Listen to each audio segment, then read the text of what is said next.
Thank you, Dr. Ehrlich, for the kind introduction. The title of this presentation includes the question, what's new? So I thought I display a Bronze Age helmet, the old, and a goalie's hockey helmet, the new. And what's striking is the similarity between the two devices. It looks that nothing much has changed as far as the shape is concerned, and that's a tribute to our forerunners' ability to understand the anatomy and the vulnerability we have to head injuries. Of course, the Bronze Age helmet weighs 20 pounds, which is more than 15 times the new version. But what is new is really our response to perennial problems, and the main problem is that life, to be fulfilling and interesting, exciting, beautiful, can and cannot avoid risks and dangers. So I will always emphasize that while we want to prevent injury and ensure recovery, we should never inhibit our children's and teenagers' exuberance and enthusiasm.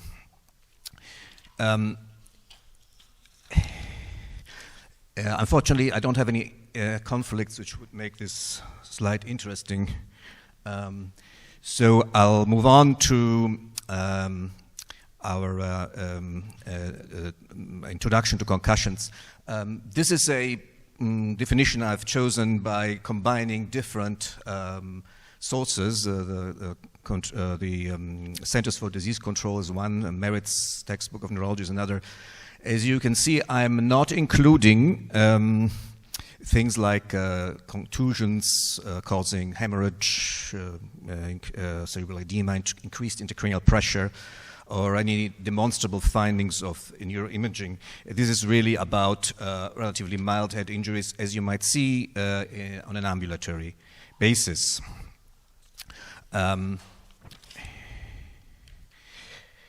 We are all familiar with the actual symptoms of concussion. I'll just highlight that headaches is an ubiquitous symptom.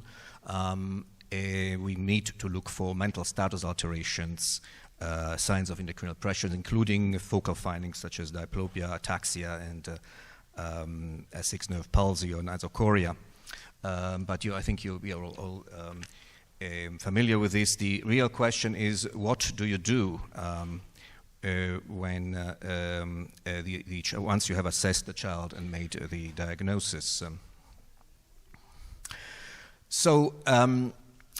This is what we want to see them doing. Okay? We want them to return to full activities after the accident, and the sequence is returning to home activities, then returning to school, and finally returning to sports. You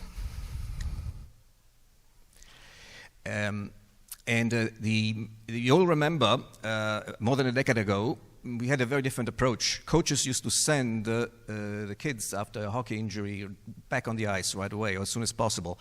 I suppose the idea was to instill resilience, but there was an ignorance of the effects of recurrent injury and also of the risks of re-injury after initial impairment. And we all know now, after studies on the forces experienced by helmeted football players, that the forces are far greater than we initially suspected, and that in extreme cases you can have a chronic non-progressive encephalopathy affecting athletes later in life who have been injured recurrently. So the response to that was to institute extremely rigorous protocols which required long periods of rest, and this didn't work. Okay? No matter how much you rested, these kids were not going back to their usual activities. So now we have an empirical approach which is flexible and highly individualized. We involve parents, teachers, and coaches who should be also trained in monitoring and reporting the child's progress. And the monitoring should be careful and frequent. And the goals are avoidance of re-injury and avoidance of a prolonged period of recovery. So the guiding principles in this approach to return to physical activity is stepwise. Okay? When you become asymptomatic, you increase your level of activity by a step.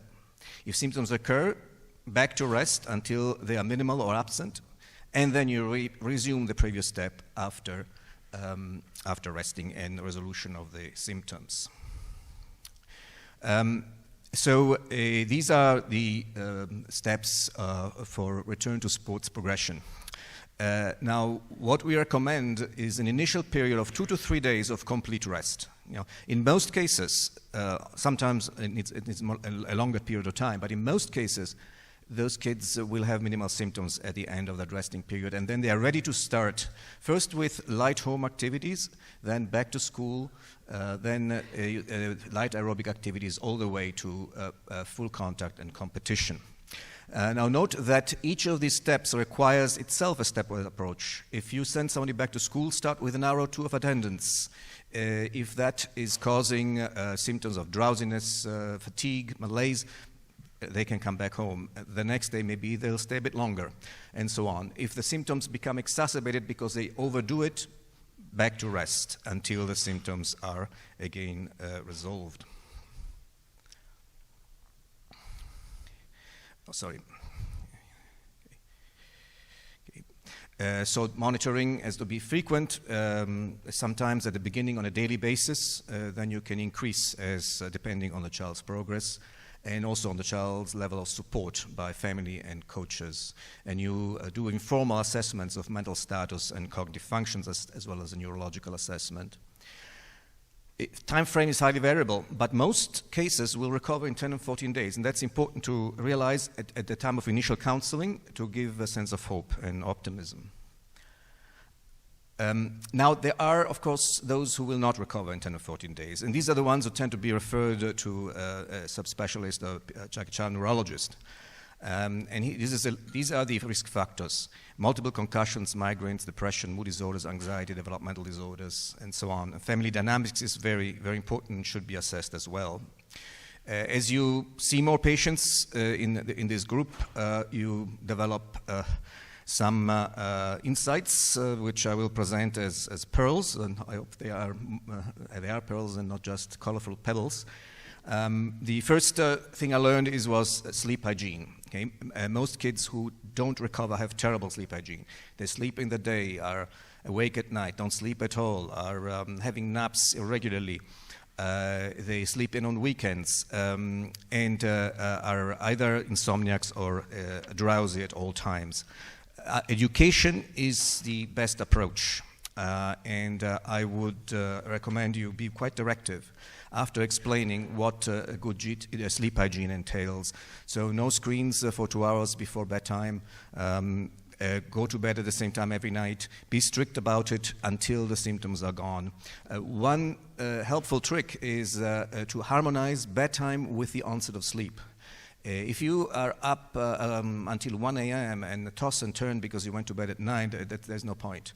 Rather, if you know you're going to fall asleep at 1, go to bed at 1, and then every day advance the bedtime until you get to something reasonable. This is more likely to be effective. For those who don't respond to these measures, pharmacotherapy has been used, but evidence of effectiveness is weak. Melatonin is easy and harmless way. It works in some cases. I like to use a big dose of 10 milligrams for 2 weeks, associated with strict sleep routines. If a child shows signs of significant depression and anxiety, considered amitriptyline or sertraline. And those who are drowsy, once in a while will respond and wake up with methylphenidates or amphetamines. In some cases, distractible kids who are also insomniacs will respond to guanfacine. But be very selective because, as I mentioned, there is no strong evidence, and most children will respond to a psychosocial and behavioral approach. Sleep medicine consults and sleep studies are last resorts. Dietary habits are usually linked to sleep. If you don't wake up in the morning, you don't have breakfast, then you don't have regular meals, you're foraging all day, and you eat caffeine-containing foods, processed foods, and so on. So again, as long as the symptoms last, recommend a strict dietary regimen with fresh foods and regular meals. pre-moded school performance, you will find that a lot of the kids who are not fast in their recovery have been high achievers, athletically, academically. They were in students' council, they were having a job. They are depressed because now their whole identity is compromised. You need to support them and give them hope. In most cases, with a first injury, they will resume to regular activities. Alternatively, some of them will have had a substandard sort of pre-morbid school performance, and then you have an opportunity to inquire about possible learning disabilities and ADHD. Now, leisure activities are, again, one source of concern. Most teenagers these days don't have good quality leisure activities. The high achievers often will spend their free time online, which is linked to anxiety and depressions, and those who are low achievers because they spend all their time online. So suggest some fun activities. Ask them, what would you like to do? And the most common response is, I don't know. They have no clue. They don't even know what they like. Okay, so get them to find out. That's my homework usually. After this visit, I ask them, next time come back, give me a list of things you like to do, and then we'll get you to do them. Okay. And they usually like the fact that it's what they like to do, not what I want them to do. So. The next issue has to do with family structure and dynamic. Okay, ask about divorce, ask about ongoing custody battles, disagreement between co-parents. Sometimes if there's joint custody, one parent cooperates, the other one does not. They get back at each other over the child's health, which is really deplorable, but we need to know about it and address it. The family history of migraine will suggest that the child now has headaches not because of the concussion, which might have been the initial trigger, but the situation has evolved and gained a life of its own, has to be treated as migraines. Family history of mental health problems, especially anxiety and depression, suggest that the child herself or himself may be affected. If the parents are not able to support the child fully because of their own disability from mental health problems, family counseling or family therapy may be indicated. I mentioned Erikson's stages of personal social development. Erikson, as you know, was a psychiatrist and developmental psychologist. His narrative of development from birth to old age is absolutely compelling. It's easy to learn. A half an hour of reading a summary will give you a framework which we can use for counseling children for a variety of conditions, including a post-concussive syndrome in an age-appropriate way. And unfortunately, time will not allow me to go through it in more detail. And finally, children and families benefit from a discussion of psychosomatic overlay to their symptoms. The key here, I find, is the use of language. If I make it clear that I consider their symptoms, those psychosomatic, real, they're not in their head, they're not made up, they're not pretended, but they are as real as symptoms with a physical cause, their reception is always extremely good. And they are relieved by the fact that now we just have to redirect our treatment from pharmacotherapy, physical therapy, to perhaps psychotherapy and counseling. So this is a very good resource if you want to update yourself on the management of concussions. And I think this probably would be available to you printed out, I imagine. But it also, you can get some CME points on this. These are forms that are good guidelines to gather data, both for care plan and initial evaluation and follow-up. I mentioned initially we want to encourage our children's exuberance. So this is my second hometown, which is Milan, and you can see the legendary striker Sandro Mazzola, captain of the Inter Milan team, twice world champion, and the iconic Cathedral of Milan and the covered mall, which is an inspiration for the Eaton Center.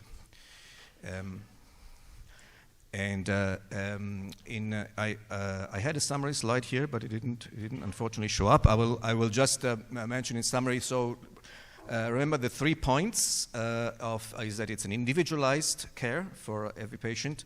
Monitoring has to be frequent with involvement of the family. Don't hesitate to ask for help if you need to, if the recovery is delayed, so subspecialists, but also occupational therapists, physiotherapists, and psychotherapy, in particular CBT, is helpful for anxiety. Thank you.